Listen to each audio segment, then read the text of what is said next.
नमस्कार, news capital express में आपका स्वागत है। शुरुआत करते हैं खास खबर के साथ। भाजपा ध्रुव सक्सेना प्रज्ञा ठाकुर नुपुर शर्मा को दे पद्मश्री। उन्होंने देश के साथ गद्दारी की, देश को जलाने की कोशिश की है। तीसता सीतलवाड़ में पद्मश्री वापस लिए जाने की मांग कर कांग्रेस का पलटवार। मौजूदा हालात में जो सरकार और संघ के खिलाफ बोलता है या बीजेपी की हकीकत बताता है वह देशद्रोही कहलाता है। तीसता सीतलवाड़ा डायगोनिक लेडी है। उन्होंने गुजरात दंगों के बाद आईना दिखाने की कोशिश की है।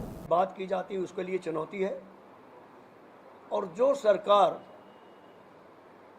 एक बूंद पानी नहीं दे पा रही है, मैं मानता हूं कि उसका राजनीतिक पानी भी और उनकी आंखों से गरीबों का दर्द भी जो आंसू के रूप में निकलना चाहिए वो सूख चुका है।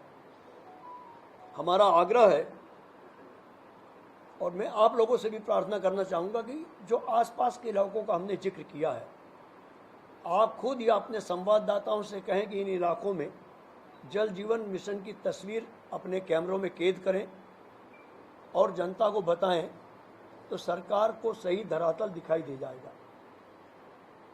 दूसरा बिंदु हमारा है कि आज जो पहले चरण के पंचायत चुनाव हुए थे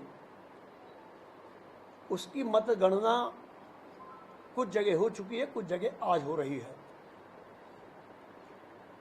माननीय कमलनाथ जी को और हम जैसे उनके छोटे कार्यकर्ताओं को जो फीडबैक मिल रहा है कि 2 दिन पहले जो आंकड़े सामने आए थे इस पंचायत चुनाव के निर्वाचन को लेकर, उसमें 80-85% कांग्रेस समर्थित लोग जीते हैं। और हमारी उस खुशी और भारतीय जनता पार्टी में हुए इस शौक के बाद भारतीय जनता पार्टी के नेतृत्व ने बीजेपी दफ्तर में परसों रात को बैठक बुलाई थी चुनिंदा नेताओं की। उसके बाद मैं गंभीर आरोप लगा रहा हूं कि अघोषित रूप से भाजपा नेताओं ने अपने कार्यकर्ताओं को निर्देश दिया है कि हमें जीत चाहिए हो कैसी भी हो।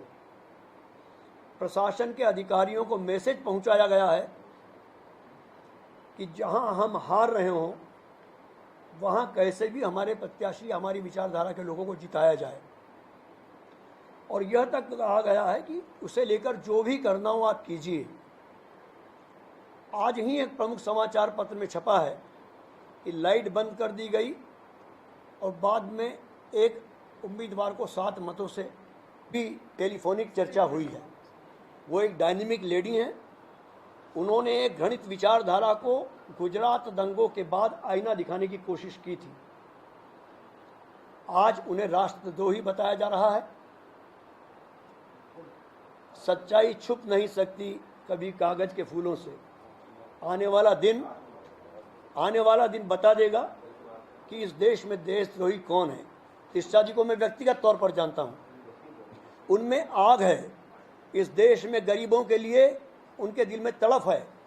उनके दिल में उन परिवार को जिन्हें घर में ताला लगाकर उनके घर में केरोसिन डालकर आग लगा दी थी, उनके परिवार को, उनके पति को तहस नहस कर दिया था, उसका दर्द है।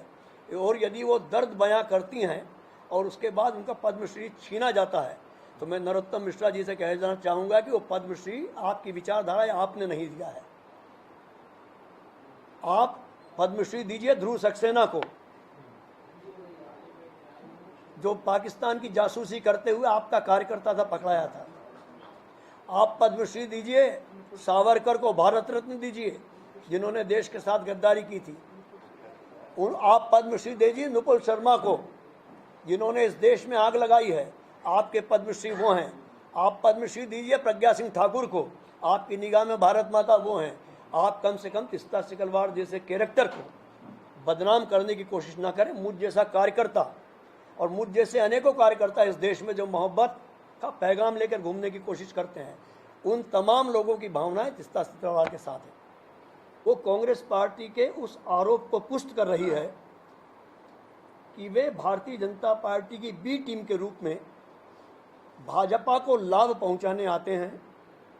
जहां जहां इलेक्शन होते हैं, भारतीय जनता पार्टी की कैसेट उनके गले में लग जाती है और वो अपने मुखारबिन से वही शब्द बोलते हैं जो नड्डा साहब प्रधानमंत्री जी के होते हैं।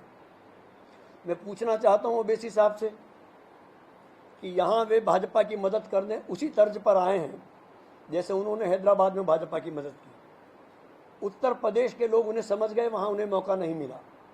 बिहार में उन्होंने भारतीय जनता पार्टी के खर्च पर मदद की। वे जिस स्टेट को बिलोंग करते हैं वहाँ सिर्फ 9 सीटों के अलावा 10वीं सीट क्यों नहीं लड़ाते हैं? यदि वो पूरे देश के नेता हैं तो वो सिर्फ भारतीय जनता पार्टी की भाषा बोलते हैं। और मैं प्रार्थना करना चाहूँगा मध्य प्रदेश के नागरिकों से कि वे आज के उनके दौरे और मतदान के दिन उन्हें उनकी सही हैसियत दिखा दें तो बड़ी कृपा होगी। धन्यवाद।